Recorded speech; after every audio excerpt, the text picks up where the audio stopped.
ഓം ഗജാനനം ഭൂതഗണാതിസേവിതം കപിത്തജംബൂഫലസാരഭക്ഷിതം ഉമാസുതം ശോകവിനാശകാരണം നമാമി വിഘ്നേശ്വരപാദപങ്കജം. യാകുന്ദേന്ദു തുഷാരഹാരധവളായ ശുഭ്രവസ്ത്രാവൃത യാ വീണാവരദണ്ഡമണ്ഡിതപരായ ശ്വേതപദ്മാസന യാ ബ്രഹ്മാർച്ചുതശങ്കരപ്രഭൃതിഭർദേവൈ സദാ പൂജിത സാ മാം പാതു സരസ്വതീ ഭഗവതി നിശേഷജാഡ്യാപഹ. ഓം ഗുരുബ്രഹ്മ ഗുരുർവിഷ്ണു ഗുരുർദേവോ മഹേശ്വര ഗുരു സാക്ഷാത് പരബ്രഹ്മ തസ്മൈ ശ്രീ ഗുരവേ നമഃ. ശാന്താകാരം ഭുജഗശയനം പത്മനാഭം സുരേശം വിശ്വാധാരം ഗഗനസദൃശം മേഘവർണം ശുഭാംഗം ലക്ഷ്മീകാന്തം കമലനയനം യോഗഭർധ്യാനഗമ്യം വന്ദേ വിഷ്ണും ഭവഭയഹരം സർവലോകൈകനാഥം. സശംഖചക്രം സകിരീടകുണ്ഡലം സപീതവസ്ത്രം സരസീരുഹേഷണം സഹാരവക്ഷസ്ഥലകൗസ്തുഭശ്രിയം നമാമി വിഷ്ണും ശിരസാ ചതുർഭുജം. യസ്യ സ്മരണമാത്രേണ ജന്മസംസാരബന്ധനാത് വിമുച്യതേ നമസ്തസ്മൈ വിഷ്ണവേ പ്രഭവിഷ്ണവേ. നമ സമസ്തഭൂതാനാം ആദിഭൂതായ ഭൂഹൃദേ അനേകരൂപ അരൂപായ വിഷ്ണവേ പ്രഭവിഷ്ണവേ. എല്ലാ ഭക്തമക്കൾക്കും എൻ്റെ വിനിതമായ പ്രണാമം. ഞാൻ സൗണ്ടൊക്കെ അടച്ചതുകൊണ്ടും വിഷമം ശബ്ദത്തിനുള്ളത് കൊണ്ടും ഭാഗവതം ഇട്ടില്ല മക്കളെ. എല്ലാവർക്കും നമസ്കാരം. എല്ലാവർക്കും വിഷമമുണ്ടെന്നറിയാം. എന്നാലും മക്കൾ പറയും അമ്മ സുഖം അതായത് എന്തോ പറയാൻ വിശ്രമം എടുക്കണമെന്നൊക്കെ മക്കൾ പറയുന്നുണ്ട്, വിളിച്ച് പറയുന്നുണ്ട്. അതുകൊണ്ട് എല്ലാവർക്കും സന്തോഷം ഉണ്ടാകണം, ശാന്തിയും സമാധാനം ഉണ്ടാകണം, എല്ലാവരുടെയും രോഗങ്ങൾ മാറണം, ആനന്ദ നിർവൃതി അടയണം, ഭഗവാന്റെ കൃപ എല്ലാവരിലും എത്തണമേ എന്ന് പ്രാർത്ഥിക്കുന്നു. എല്ലാവർക്കും ശാന്തിയും സമാധാനവും എല്ലാ കൃപയും ഉണ്ടാകട്ടെ. ഓം ലോകാ സമസ്ത സുഖിനോ ഭവന്തു. എല്ലാവരുടെയും കമൻസുകൾ മൊത്തവും ഭഗവാനിൽ അർപ്പിച്ചുകൊണ്ടിരിക്കുന്നു. ഇനിയും അത് അങ്ങനെ വരട്ടെ. എല്ലാവരുടെയും കമൻസുകൾ ഞാനത് ഇനി നന്നായി സുഖം. എൻ്റെ സൗണ്ട് ഇന്നിപ്പോൾ തുടങ്ങുമ്പോൾ ഇനി സൗണ്ട് അടയ്ക്കും, എന്നാലും കുഴപ്പമില്ല. അതുകൊണ്ട് ഇനി അത് ഒരു ദിവസം മക്കളുടെയൊക്കെ പേരുകളൊക്കെ നിങ്ങൾക്കൂടെ കേൾക്കത്തക്കവണ്ണം തന്നെ ഞാൻ പറഞ്ഞ് അർപ്പിക്കുന്നുണ്ട്. എങ്കിലും ഞാൻ ഭഗവാനോട് എപ്പോഴും പറഞ്ഞുകൊണ്ടിരിക്കുവാണ്, എല്ലാ മക്കൾക്കും സുഖം ഉണ്ടാകണമേ. ഓം ലോകാ സമസ്ത സുഖിനോ ഭവന്തു.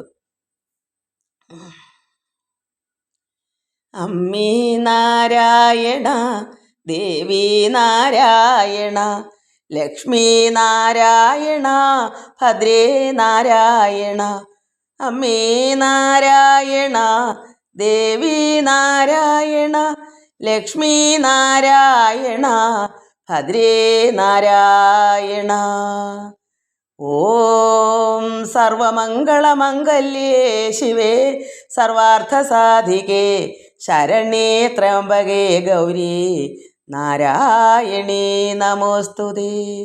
ഓം സർവമംഗളമംഗല്യേ ശിവേ സർവാർത്ഥസാധികേ ശരണ്യേ ത്രയംബകേ ഗൗരി നാരായണീ നമോസ്തുതേ.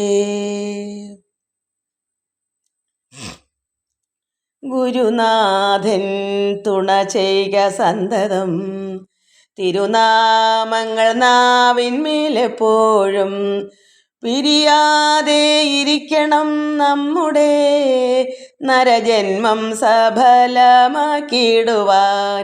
ഗുരുനാഥൻ തുണ ചെയ്യുക സന്തതം, തിരുനാമങ്ങൾ നാവിന്മേലെപ്പോഴും പിരിയാതെ ഇരിക്കണം നമ്മുടെ നരജന്മം സഫലമാക്കിയിടുവാൻ.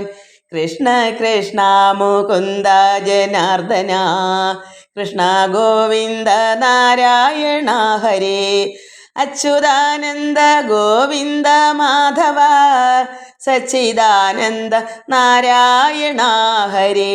കൃഷ്ണ കൃഷ്ണ മുകുന്ദ ജനാർദ്ദന കൃഷ്ണ ഗോവിന്ദ നാരായണ ഹരേ. അച്യുതാനന്ദ ഗോവിന്ദ മാധവ സച്ചിദാനന്ദ നാരായണ ഹരേ. നമ്മൾ നവമസ്കന്ധം യയാതിയുടെ ചരിതമാണ് വായിച്ചുകൊണ്ടിരുന്നത്. യയാതി എന്ന് പറഞ്ഞത് രാജാവാണ്. നകുഷ മഹാരാജാവിൻ്റെ മകനായ യയാതി. ആ യയാതി ആണ് അസുരഗുരുവായ ശുക്രാചാര്യരുടെ മകൾ ദേവയാനിയെ വിവാഹം കഴിക്കാൻ. എന്താണ് കാരണം ഇങ്ങനെ സംഭവിക്കാമെന്ന് നമ്മൾ പരീക്ഷിത മഹാരാജാവിനോട് ശുഗമഹാമുനി ചോദിച്ചതിൻ്റെ കാരണങ്ങളാണ് ഇവിടെ പറഞ്ഞുകൊണ്ട് നമ്മൾ വായിച്ചുകൊണ്ടിരിക്കുന്നത്.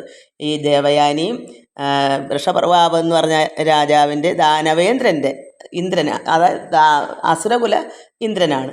അദ്ദേഹത്തിൻ്റെ മകളായ ശർമ്മിഷ്ഠയ്ക്ക് സഹസ്രം സഖിമാരുണ്ട്. അവരും ഈ സഖിയായ കൂട്ടുകാരിയാണ് ദേവയാനി, ഗുരുപുത്രിയാണ്.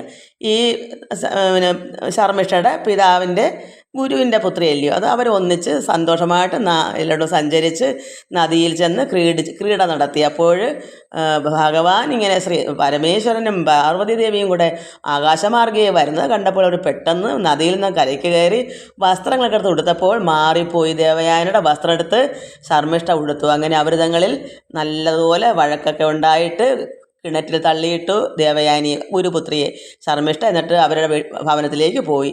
അങ്ങനെ ഇരുന്നപ്പോൾ രാജാവായ യയാതി എന്തു ചെയ്തു, നായാട്ടിനൊക്കെ പോയി ദാഹിച്ച് വലഞ്ഞ് ഈ കിണറ്റിനടുക്ക വന്നു ദാഹാർത്ഥിയായിട്ട്. അപ്പോൾ കിണറ്റിൽ ഒരു സ്ത്രീ നഗ്നയായി കിടക്കുന്നത് കണ്ടപ്പോൾ അദ്ദേഹം വസ്ത്രമൊക്കെ കൊടുത്തു. എന്നിട്ട് കയ്യിൽ പിടിച്ച് പാണികൾ തങ്ങളിൽ പിടിച്ചാണല്ലോ കര കയറ്റുന്നത്. അപ്പോൾ കയറിയപ്പോൾ ദേവയാനി പറഞ്ഞു, എന്നെ വിവാഹം കഴിച്ച് എനിക്ക് ഭർത്താവായി താങ്കൾ, അതായത് യയാതി, അങ്ങനെ എനിക്ക് ഭർത്താവായി വരണം. അത് പിതാവിന് സന്തോഷമാണെങ്കിൽ, അത് ശുക്രാചാര്യർക്ക് സന്തോഷമാണെങ്കിൽ അങ്ങനെ ചെയ്യാമെന്ന് മധുരമായി യയാതിയും പറഞ്ഞു. അങ്ങനെ അവർ വിവാഹം കഴിച്ചു. അതിനിടയ്ക്കൂടെ വൃഷപർവാവിനെയൊക്കെ പോയി കണ്ടു. അപ്പോൾ ഈ വൃഷപർവാവിൻ്റെ മകളായ ശർമ്മിഷ്ഠയും അവരുടെ ദാസിമാർ എത്ര പേരുണ്ടോ അവരെല്ലാവരും കൂടെ ഈ എൻ്റെ ദാസിയാകണമെന്ന്, എന്നല്ലെങ്കിൽ സന്തോഷം ഉണ്ടാകില്ല. കിണറ്റിലേക്ക് തള്ളിയിട്ടപ്പോൾ വിഷമമായിപ്പോയി. അങ്ങനെ സന്തോഷമായിട്ട് ശർമ്മിഷ്ഠ ദാസിമാരൊത്ത് ഈ ദേവയാനിയുടെ ദാസിയാകാനായിട്ട് അവരും വന്നു.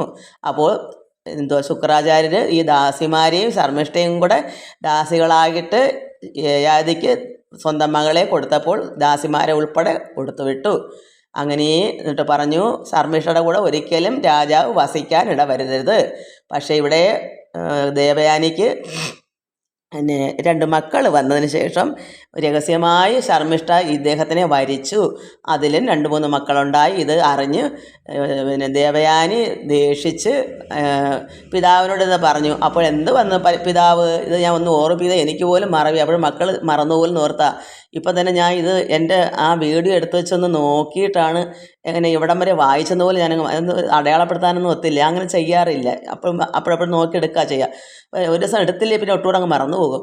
അങ്ങനെ എന്തു ചെയ്തു, ഈ നമ്മളിപ്പോൾ പറഞ്ഞത് എന്തുമായിരുന്നു, 5 മക്കൾ 2 പേർ അങ്ങനെ വന്നു. അപ്പോഴേ ഈ പിതാവിനോട് തന്ന് പറഞ്ഞു, ഇങ്ങനെ രഹസ്യമായി ശർമ്മിഷ്ഠ ദാസി യയാതിയെ വരിച്ചു, അതിൽ മക്കളെ കൊണ്ടുവന്ന കാര്യങ്ങളെല്ലാം പറഞ്ഞപ്പോൾ പിതാവ് എന്ത് ചെയ്തു, ശുക്രാചാര്യ ശപിച്ചു, അത് ജരാനരയായി പോകട്ടെ എന്ന്. അപ്പോഴെന്തു പറഞ്ഞു, ഈ യയാതി പുത്രിക്കും അത് വിഷമമല്ലേ, വയസ്സൻ്റെ കൂടെ ഈ ഒരു കുട്ടി അങ്ങനെ ജീവിക്കുന്ന അത്രമാത്രം ദുഃഖം ഈ മകൾക്കും ഉണ്ടാവുമല്ലോ ദേവയാനിക്ക്. അപ്പോൾ പിതാവ് എന്താ പറഞ്ഞു, അതായത് ശുക്രാചാര്യർ പറഞ്ഞു, എങ്കിൽ ഈ 5 മക്കളുണ്ടല്ലോ അവർ ആരോടെങ്കിലും ചോദിച്ച് അവരുടെ യൗവനം ഈ യയാതി വാങ്ങിക്കൂ, എന്നിട്ട് ഇദ്ദേഹം അതായത് ജരാനര ആ മകന് തിരിച്ച് അങ്ങോട്ട് കൊടുക്കൂ, എന്നിട്ട് എന്നെങ്കിലും ഇദ്ദേഹത്തിന് അതിൽ നിന്നെല്ലാം ഒരു മോചനം വരണ ആഗ്രഹം എപ്പോഴും ഉണ്ടാവുമല്ലോ. ആ സമയത്ത് ഈ ജരാനര തിരിച്ച് നീ വാങ്ങിച്ചും കൊണ്ട് ഈ യൗവനം തിരിച്ച് ആ മകന് കൊടുക്കുക. നമ്മളതാ വായിച്ചു നിർത്തിയെന്ന് തോന്നുന്നു. അപ്പോൾ അവിടം വരെ അപ്പോൾ ഒന്ന് ഓർമ്മിപ്പിച്ചേ ഈ കഥ, ഞാനിത് ഓർത്ത് പറയുക. അങ്ങനെ ആണ് സംഭവം. നമുക്കിനി അതിൻ്റെ ബാക്കി വായിക്കാം.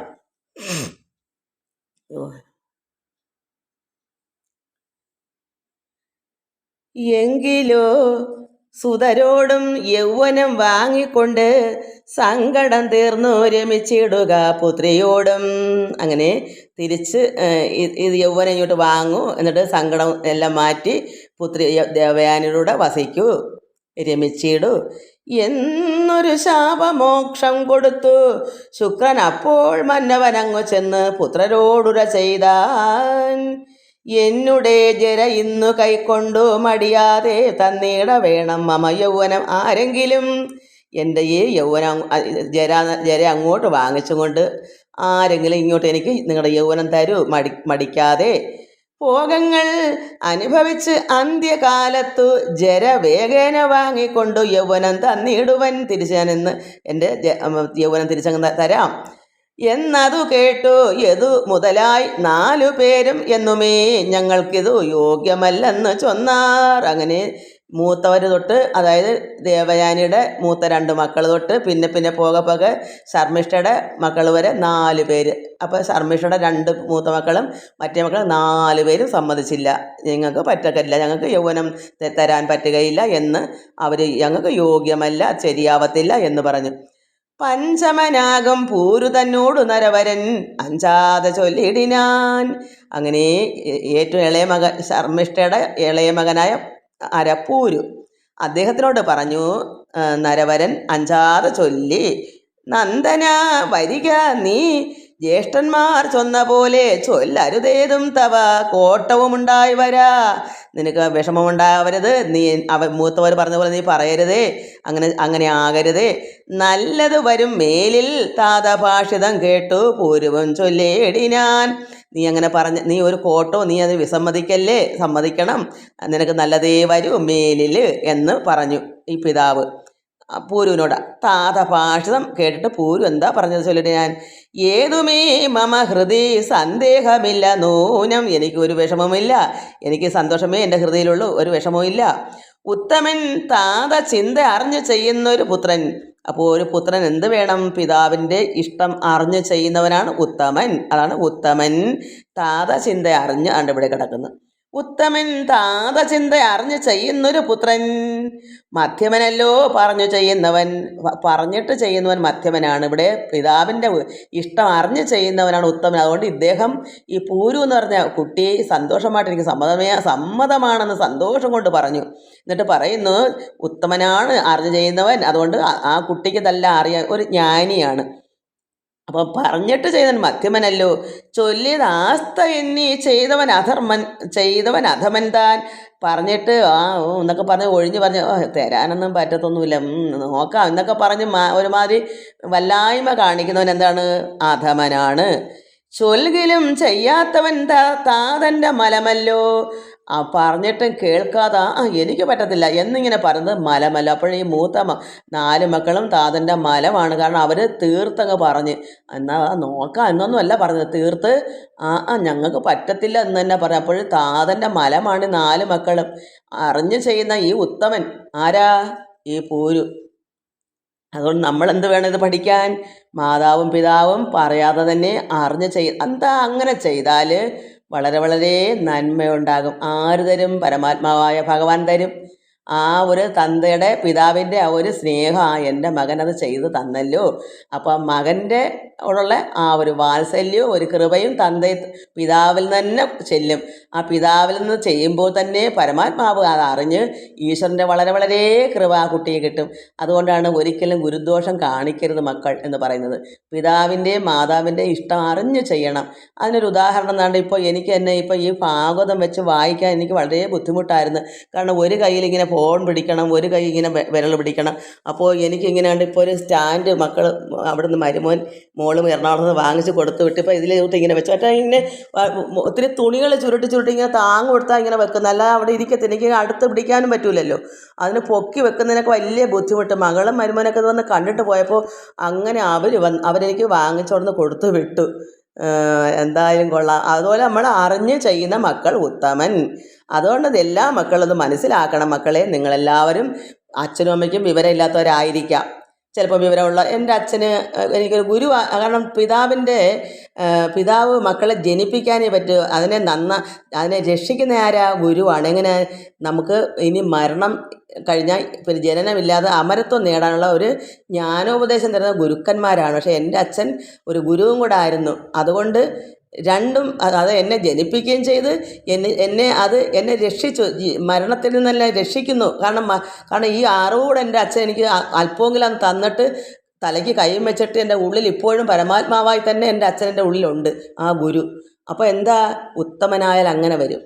നമ്മൾ ഉത്തമനാണെങ്കിൽ പരമാത്മാവ് നമ്മുടെ ഉള്ളിൽ ആ പിതാവിനോടൊപ്പം തന്നെ നമ്മുടെ ഉള്ളിൽ കാണും. എനിക്കത് പറയാതിരിക്കാൻ പറ്റത്തില്ല. അതുകൊണ്ട് എൻ്റെ അച്ഛൻ എനിക്ക് പിതാവുമാണ്, എൻ്റെ ഗുരുവാണ്. എൻ്റെ അമ്മയും അതുപോലെ. അമ്മയ്ക്ക് അതായത് മറ്റ് കാര്യങ്ങളെല്ലാം എന്നെ പഠിപ്പിച്ചതെല്ലാം എൻ്റെ അമ്മയാണ്. അപ്പോൾ എൻ്റെ അമ്മയും അച്ഛനുമാണ് എൻ്റെ ഒന്നാമത്തെ ഗുരുവും ഇപ്പോഴുള്ള ഗുരു. അപ്പോൾ നമുക്ക് ഭാഗവതം നമ്മളിതിനെ വായിച്ച് ആ പരമാത്മാവ് തന്നെ എനിക്ക് അച്ഛനിൽ കൂടെ ആയാലും ഈശ്വരനായിട്ട് ലയിക്കുന്ന ഒരു പിതാവും മാതാവും ഏകമാണല്ലോ. അതുകൊണ്ട് പരമാത്മാവ് തന്നെയാണ് ഇപ്പോഴും എനിക്ക് ഗുരുവായുള്ളത്. അതുകൊണ്ടാണ് ഇത് ഞാൻ മക്കൾക്ക് പറഞ്ഞു തരുന്നത്. അറിഞ്ഞ് ചെയ്യണം. ഇവിടെ എന്തുവന്ന് പൂരു അറിഞ്ഞ് അത് സന്തോഷം എന്ന് പറഞ്ഞു. അങ്ങനെ ഏതുമേ മമ ഹൃദി സന്ദേഹമില്ല നൂനം, ഉത്തമൻ താത ചിന്ത അറിഞ്ഞ് ചെയ്യുന്നൊരു പുത്രൻ മധ്യമനല്ലോ പറഞ്ഞു ചെയ്യുന്നവൻ. അപ്പോൾ അറിഞ്ഞ് ചെയ്യുന്ന ഉത്തമനും പിന്നെ പറഞ്ഞിട്ട് ചെയ്യുന്നവൻ മധ്യമനും, ചൊല്ലിയത് ആസ്ത എന്നീ ചെയ്യുവൻ അധമൻ. അപ്പോൾ ഇത് ഒരുമാതിരി പറഞ്ഞ് എനിക്കും ഇപ്പോൾ കഴിയത്തൊന്നുമില്ല എന്നാൽ എന്നും പറഞ്ഞ് ഇങ്ങനെ അലസതയോടിരിക്കുന്നത് അധമൻ, പറഞ്ഞിട്ടും ചെയ്യാത്തവൻ താതൻ്റെ മലമാണ്. ആകയാൽ ഇന്ന് ഭവാൻ ചൊല്ലുന്നതെല്ലാം ഞാനും ലോകൈക യശോനിധേ വൈകാതെ ചെയ്തിടുവൻ. അതുകൊണ്ട് ആകയാൽ ഇന്ന് ഭവാൻ, അതായത് താതൻ ചൊല്ലുന്നതെല്ലാം ഞാനും ലോകൈക യശോനിധേ വൈകാതെ ചെയ്തിടുവൻ. പുത്രവാക്യങ്ങൾ കേട്ടു സന്തോഷിച്ചാശു നൃപൻ പുത്രനു ജരാനര നൽകി യൗവനം വാങ്ങി. സപ്തദീപാധിപതിയാകിയ നൃപൻ തന്നെ സപ്തദ്വീപുകളെയും പാലിച്ചു വഴി പോലെ ജരാനര വയസ്സനായിട്ടിരുന്നാൽ ശാപം കൊണ്ടുവന്നാൽ ഈ സപ്തദീപാദികളൊക്കെ പാലിക്കാൻ പറ്റുമോ? ജനങ്ങളെ രാജാവല്ലേ യയാതി. അപ്പോൾ എല്ലാം തകിടം മറിയത്തില്ലേ? അതുകൊണ്ട് ആ കുട്ടി പിതാവിന് യൗവനം കൊടുത്തപ്പോൾ ഇദ്ദേഹം സപ്തദ്വീപ അധിപതിയാകിയ ആ രാജാവ് സപ്തദ്വീപുകളെയും പാലിച്ച് വഴിപോലെ കാമഭോഗങ്ങളെല്ലാം ഇച്ഛയോട് അനുഭവിച്ച് ആമോദത്തോടും ദേവയാനിയോട് ഒരുമിച്ച് സ്വൈരമായി വാണു. പല മുഖ്യയജ്ഞങ്ങളൊക്കെ ചെയ്ത് പാരിച്ച ഭക്തിയോടും യജ്ഞിച്ചു യജ്ഞേശനെ. അങ്ങനെ അതിഭയങ്കരമായ ഈ എൻ്റെ പേര് യയാതി അതിഭയങ്കരമായ ഭക്തിയോട് തന്നെ ഭഗവാനോട് പല പല മുഖ്യ യജ്ഞങ്ങളൊക്കെ ചെയ്ത് രാജാവല്ലേ, ആ യൗവനം കിട്ടിയിട്ടല്ലേ, ആ മകനത് കൊടുത്തിട്ടല്ലേ, അല്ലെങ്കിൽ വയസ്സായിട്ട് വയ്യാതെ നടക്കാനും പോകാനും വയ്യാതെ വീട്ടിൻ്റെ അകത്തായി പോകത്തില്ലേ. അങ്ങനെ എല്ലാം പല പല സ്വൈര്യമായി വാണും കൊണ്ട് ദേവയാനിയോടൊപ്പം രമിച്ചും കൊണ്ട് അവർ ഒരുമിച്ച് കഴിഞ്ഞും കൊണ്ട് പല പല മുഖ്യ യജ്ഞങ്ങളൊക്കെ ചെയ്ത് പാരിച്ച ഭക്തിയോടും യജ്ഞിച്ചു യജ്ഞേശനെ ഭഗവാൻ മഹാവിഷ്ണുവിനെ യുദ്ധമങ്ങ് 1000 വത്സരം കഴിഞ്ഞിട്ടും പൃഥ്വി പാലന് കാമ തൃപ്തി വന്നിടായകയാൽ ചൊല്ലിനാൻ ദേവയാനി തന്നോടങ്ങ് ഒരു ദിനം. അപ്പോൾ ഇത്രയെല്ലാം കാലം കഴിഞ്ഞിട്ടും ഈ ഒന്ന് കിട്ടുമ്പോൾ രണ്ടെന്ന് പറഞ്ഞ പോലെ ആഗ്രഹങ്ങൾ ഇങ്ങനെ കിടക്കുക. രാജ്യമൊക്കെ പാലിച്ച് ഈശ്വരനെ അറിയാനുള്ള സമയം കിട്ടത്തില്ലല്ലോ. അതുകൊണ്ട് ഇദ്ദേഹം എന്ത് ചെയ്ത് ഇങ്ങനെ പോയി വത്സരമൊക്കെ ഒരുപാട് കഴിഞ്ഞ് അങ്ങ് 1000 സംവത്സരം കഴിഞ്ഞിട്ടും ഈ പൃഥ്വിപാലന് ഈ യയാതിക്ക് ഒരു തൃപ്തിയും വന്നില്ല, കാമതൃപ്തി വരുന്നില്ല. എല്ലാ തൃപ്തികളും, അതായത് എന്താണ് മനുഷ്യന് ഈ ലോക ചിന്തയായിരിക്കുന്ന ഒരു രാജാവിൻ്റെ ആഗ്രഹങ്ങൾ, അതും ഒരിക്കലും തൃപ്തി വരുന്നില്ല അദ്ദേഹത്തിന്. അപ്പോൾ അദ്ദേഹം ചിന്തിച്ചു, ദേവയാനിയോട് പറയുന്നു ഒരു ദിവസം, കല്യാണശീലേ മമ വല്ലഭേ കേട്ടാലും നീ കാമഭോഗങ്ങളോട് 1000 വത്സരം ഞാൻ കാമിനി മൗലേ നിന്നോട് ഒന്നിച്ച് രമിച്ചിട്ടും നിന്നോട് ഞാൻ ഇത്രയും നാൾ ഒന്നിച്ച് രമിച്ചിട്ടും കാമഭോഗങ്ങളോട് 1000 വത്സരം ഞാൻ കഴിഞ്ഞിട്ട് ഒന്നും എനിക്ക് കിഞ്ചന പോലും അല്പം പോലും തൃപ്തി വന്നില്ല മനസ്സിന്. കാരണം നമുക്കറിയാം, അതങ്ങനെ ഈ ലോക ചിന്ത മായയാണ്. ഭഗവാന്റെ മായ എന്താ, നമ്മൾ അതിൽ നിന്ന് മോചനം കിട്ടണമെങ്കിൽ നമ്മൾ തന്നെ തീരുമാനിച്ചേ പറ്റൂ. അല്ലെങ്കിൽ ഇതിങ്ങനെ പോകുന്നതോറും ഒരിക്കലും മരിച്ചാലും ആ വാസന ആഗ്രഹമാണ് കിടക്കൊണ്ട് വീണ്ടും ജനിക്കുന്നത്. നമ്മുടെ കർമ്മമാണ് ഈ ലോകം നിലനിൽക്കുന്നത്. നമ്മുടെ എല്ലാവരുടെയും കർമ്മത്തിൻ്റെ ബാലൻസാണ് കിടന്നുള്ളത് ഈ ലോകം ഇങ്ങനെ കിടക്കുന്നത്. അത് പ്രളയം വരെ ഇങ്ങനെ കിടക്കും. നമ്മൾ തന്നെ അതിൽ നിന്ന് മുക്തി നേടാത്തത്തോളം കാലം. അതുകൊണ്ട് കാമിനിയും അവലേ എനിക്ക് തൃപ്തി വന്നില്ല, മനസ്സിനും ചഞ്ചലമില്ല, മോഹം വർദ്ധിച്ചു വന്നിടുന്നു. എനിക്ക് മോഹങ്ങൾ, ആഗ്രഹങ്ങൾ ഇങ്ങനെ വർദ്ധിച്ചുകൊണ്ടേ ഇരിക്കുന്നു. ഭൂമിയിലുള്ള ധനധാന്യാദി പദാർത്ഥവും കാമിനി ജനങ്ങളും ഒക്കവേ ലഭിച്ചാലും, ഈ ഭൂമിയിലുള്ള എന്തെല്ലാം ധനങ്ങളോ ധാന്യങ്ങളോ പദാർത്ഥങ്ങളോ കാമിനി ജനങ്ങളോ ഒത്തിരി ഒത്തിരി ഭാര്യമാരോ കാമിനിമാരോ ഒക്കെ നമുക്ക് ലഭിച്ചാലും കാമിയായുള്ളവന് തൃപ്തി വന്നിടാം. അത്രമാത്രം ആഗ്രഹത്തോടു കൂടി കിടക്കുന്ന ഒരു രാജാവായാലും ഒരു മനുഷ്യ സാധാരണക്കാരനായാലും അവർക്ക് തൃപ്തി വരത്തില്ല. നമ്മൾ ഇന്ന് കിട്ടുമ്പോൾ ഇന്ന് ഒന്നേ കിട്ടും, നാളെ 10 വേണോ എനിക്ക്, ഇന്ന് ഒരു ഭാര്യയെ ഒരു കാമിനെ കിട്ടാൻ നാളെ എനിക്ക് 10 കാമിനിയോ വരാം. അതുപോലെ നമുക്ക് ഇന്ന് ഒത്തിരി പണമോ ധനമോ കിട്ടിയാലോ നാളെ ഒത്തിരി ഒത്തിരി കൂടെ വേണമെന്നുള്ള ചിന്തിച്ച് എവിടം വരെ എത്തും? വയസ്സായി മരണം വരെ ഇത് തന്നെ ജോലി, കാമം, ആഗ്രഹം. അതുകൊണ്ട് ഭാര്യയടുത്ത് പറഞ്ഞു, ദേവയാനിയടുത്ത് പറഞ്ഞു, എനിക്ക് കിഞ്ചന പോലും എനിക്ക് തൃപ്തി വന്നില്ല. 1000 വത്സരം ഇങ്ങനെ കഴിഞ്ഞിട്ടും ഭൂമിയിലുള്ള ധനധാന്യാദി പദാർത്ഥവും കാമിനി ജനങ്ങളുമൊക്കെ ലഭിച്ചാലും കാമിയായി ഉള്ളവന് ആഗ്രഹമുള്ളവൻ, ആഗ്രഹം വർദ്ധിച്ചവൻ എന്ത് വരും? തൃപ്തി വരത്തില്ല. നൂനം കാമങ്ങൾ സേവിക്കലോ വർദ്ധിക്കും, ദിനംതോറും വർദ്ധിച്ചുകൊണ്ടേയിരിക്കുന്നു. നമ്മൾ കാമങ്ങൾ ഇങ്ങനെ സേവിച്ചുകൊണ്ടിരിക്കുന്നു, അതനുസരിച്ച് ആഗ്രഹങ്ങൾ വർദ്ധിച്ചുകൊണ്ടേയിരിക്കുന്നു. ആകയാൽ സർവസംഘം ത്യജിച്ചു ഞാനും ഇന്ന് ലോകൈകനാഥനെ ഭജിച്ചു ഭക്തിയോടും കർമ്മബന്ധങ്ങൾ വിടർത്തിയിടുവാൻ ഇച്ഛിക്കുന്നേൻ. അപ്പോൾ അദ്ദേഹം തന്നെ മനസ്സിൽ ചിന്തിച്ചു, ഇത് ശരിയാകത്തില്ല. പ്രായം കഴിഞ്ഞിട്ടും കുട്ടിക്ക് ജരാന്തരം കൊണ്ട് ഒരുപാട് നാളുണ്ട്, ആ കുട്ടിയും ഇങ്ങനെ ജരയും വഹിച്ചുകൊണ്ടിരിക്കുന്നു. എന്ത് വന്ന് ഇദ്ദേഹം മനസ്സുകൊണ്ട് ചിന്തിച്ചു, ഞാൻ എല്ലാം ത്യജിക്കാൻ പോണ് ദേവയാനി, ഞാനിങ്ങനെ കാമങ്ങൾ സേവിക്കുന്നുണ്ട്, എനിക്ക് വർദ്ധിക്കുന്നു. അതുകൊണ്ട് സർവസംഘം ത്യജിക്കുക. ഈ ലോകത്തുള്ള ഭാര്യ ആയാലും സർവ്വതും, ഇവിടെ ഈ ലോകത്തിലുള്ളതാണല്ലോ ഭാര്യ. അപ്പോൾ ഇതെല്ലാം ഞാൻ ത്യജിക്കുകയാണ്. നമുക്കൊക്കെ എന്തോ നമ്മൾ മനസ്സുകൊണ്ട് ത്യജിക്കണം, ഇതൊന്നും നമ്മുടേതല്ല എന്നുള്ള രീതിയിൽ ജീവിച്ചു പോവുക. അപ്പോൾ അങ്ങനെ സർവസംഘം ത്യജിച്ച് ഞാനും ഇന്ന് ലോകൈകനാഥനായി ഭജിച്ചു ഭക്തിയോടും കർമ്മബന്ധങ്ങൾ വിടർത്തിയിടുവാൻ, എന്നുവെച്ചാൽ ത്യജിച്ചിടുവാൻ ഞാനും ആഗ്രഹിക്കുന്നു, ഇച്ഛിക്കുന്നു. അപ്പോൾ ആഗ്രഹം എന്തായി മാറി? ത്യജിക്കുക എന്നുള്ള ആഗ്രഹമായി. അതിനുമുമ്പ് ആഗ്രഹങ്ങൾ വർദ്ധിക്കണമേ എന്നും പറഞ്ഞിരുന്നു. ഇപ്പോൾ അദ്ദേഹം ഇതെല്ലാം ആഗ്രഹമുണ്ട്. എന്താ? ത്യജിക്കാനുള്ള ആഗ്രഹം, ഇതിനെല്ലാം മോചിക്കുവാനുള്ള ആഗ്രഹം വന്നു അദ്ദേഹത്തിന്. അങ്ങനെ അദ്ദേഹം മനസ്സുകൊണ്ട് ചിന്തിച്ചു, അത് ഞാൻ ഇച്ഛിക്കുന്നേ. നിർമ്മല ജ്ഞാനം തവ ഞാനിന്നു ചൊല്ലേണമോ, നിർമ്മലമായ ജ്ഞാനം തവ ഞാനെന്ന് ചൊല്ലേണമോ എന്ന് ചൊന്നൊരു നൃപൻ വാർദ്ധക്യം വാങ്ങിക്കൊണ്ട് ധന്യനാം പൂരുവിന് യൗവനമതും നൽകി. ധന്യനാണ് പൂരു, അതുകൊണ്ടാണല്ലോ ഇതെല്ലാം സഹിച്ച് എന്നിട്ട് ഇതുവരെ അച്ഛാ എൻ്റെ യൗവനം എനിക്ക് തിരിച്ചതാന്ന് ചോദിച്ചോ? ഇല്ലല്ലോ. അപ്പം ധന്യനല്ലേ ആ മകൻ, പിതാവിൻ്റെ ഇഷ്ടം അനുസരിക്കുന്നൊരു മകൻ. അപ്പോൾ എത്രമാത്രം അനുഗ്രഹം ആ കുട്ടിക്കുണ്ടാകും. അപ്പോൾ ആ കുട്ടി എന്ത് ചെയ്തു? അപ്പോൾ ഇദ്ദേഹമാണ് എന്ന് ചൊന്നൊരു നൃപൻ അതെല്ലാം ദേവേനടുത്ത് പറഞ്ഞ്, എനിക്കിനി ആഗ്രഹം, എനിക്ക് എല്ലാം ത്യജിക്കുക എന്നുള്ള ആഗ്രഹമാണ്. അതുകൊണ്ട് വാർദ്ധക്യം തിരിച്ച് വാങ്ങിക്കൊണ്ട് മകൻ്റെ നിന്ന് ജരാനര പൂരുവിൻ്റെ നിന്ന് വാങ്ങിച്ചിട്ട് ധന്യനാം പൂരുവിന് യൗവനം അതും തിരിച്ചു നൽകി.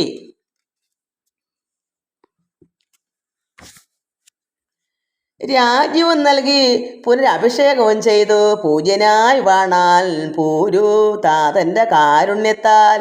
അപ്പം 4 മക്കൾ അവിടെ കിടക്കുന്നു, പൂരു അവിടെ കിടക്കുന്നു. യൗവനം തിരിച്ചു കൊടുക്കുമ്പം ആ പഴയ യൗവനം അതുപോലെ നിലനിൽക്കും.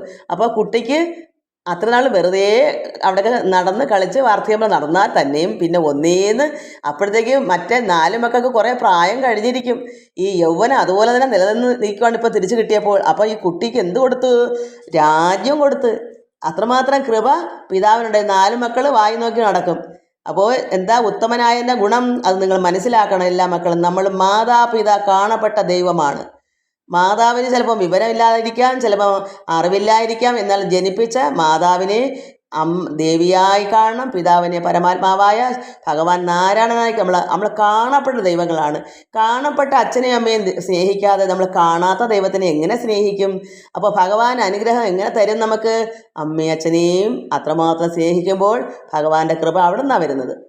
അങ്ങനെ ആ കുട്ടിയിലേക്ക് അത് ഒരു കർമ്മഫലവും അതിന് നന്മ വരാതിരിക്കാൻ ഒക്കത്തില്ല. കാരണം ഈശ്വരൻ കണ്ടുകൊണ്ടിരിക്കുക, അമ്മയും അച്ഛനെ സ്നേഹിക്കുന്നു, അവർക്ക് വേണം ചെയ്തു കൊടുക്കുന്നു. അപ്പോൾ ഒരിക്കലും അങ്ങനെ ഉള്ളവൻ്റെ വാസനയ്ക്ക് ഭഗവാൻ അതിൻ്റെ പ്രതിഫലം കൊടുക്കാതിരിക്കൂ. അപ്പോൾ ഈ കുട്ടിക്ക് അദ്ദേഹം രാജ്യവും നൽകി പുനരഭിഷേകവും ചെയ്തു. ഇതാ ഞാൻ പറയും മക്കളെ, ഇത് കേൾക്കാൻ നല്ലതാണ്, നമുക്കിതൊക്കെ പഠിക്കാനുള്ളതാണ്, അത് നമുക്ക് കേൾക്കണം.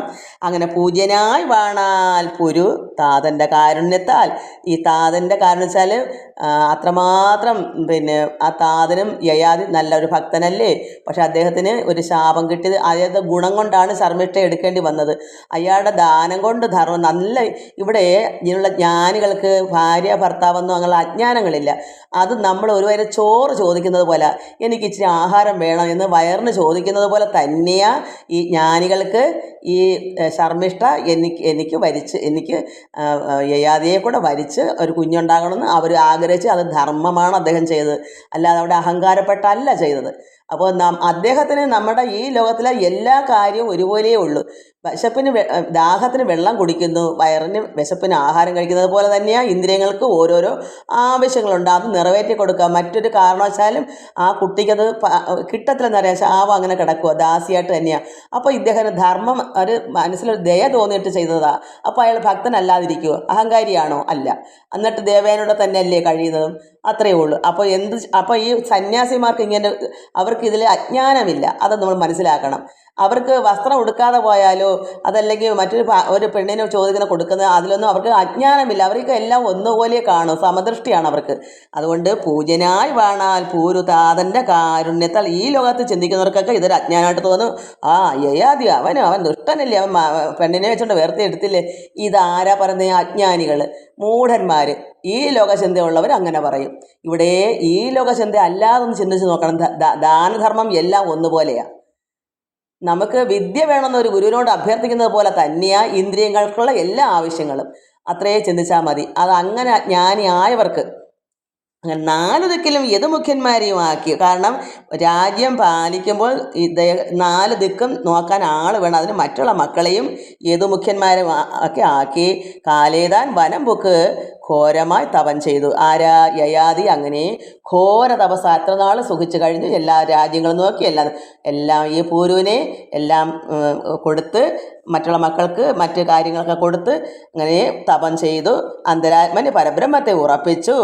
ഉള്ളത്തിനകത്ത് പരമാത്മാവിനെ ഉറപ്പിച്ച് ബന്ധമോക്ഷവും വന്ന് മുക്തനായി വന്നിട്ട് എല്ലാ ബന്ധമോക്ഷം ആ ബന്ധങ്ങളെല്ലാം അറ്റ്, അതായത് ഭാര്യ, മക്കൾ, രാജ്യം ഇതൊക്കെയും ഛേദിച്ച് കളഞ്ഞു. എന്നിട്ട് ഉള്ളിൽ പരമാത്മാവിനെ ഉറപ്പിച്ചു. ദേവയാനിയും മിഥ്യാസംഗങ്ങൾ വിട്ട് വാസുദേവനെ ധ്യാനം ചെയ്ത് മുക്തിയും വരുത്തിനാൾ. ആ ദേവയാനിയും അതുപോലെ തന്നെ ഭഗവാനെ പ്രാർത്ഥിച്ച് മിഥ്യാസംഘങ്ങൾ. എന്താ മിഥ്യാസംഘങ്ങൾ? ഈ ലോകത്തിലുള്ള സർവ്വതും മിഥ്യയാണ്. ആ സംഘമെല്ലാം വിട്ടൊഴിഞ്ഞ് ദേവയാനി, അതായത് മക്കളെയും എല്ലാം അവരും വിട്ടൊഴിഞ്ഞ് ഭഗവാനിൽ ചേർന്ന് മുക്തിയും വരുത്തിനാൾ. പൂരുവൻ വംശം ഇന്നും ഞാനിപ്പോൾ ചൊല്ലിയിടുവൻ, സാരനാകിയ ഭവാൻ തദ്വംശജാതനല്ലോ. പൂരു നന്ദനൻ ജനമേ ജയനവൻ പുത്രൻ വീരനാം പ്രാചീന്വാനും.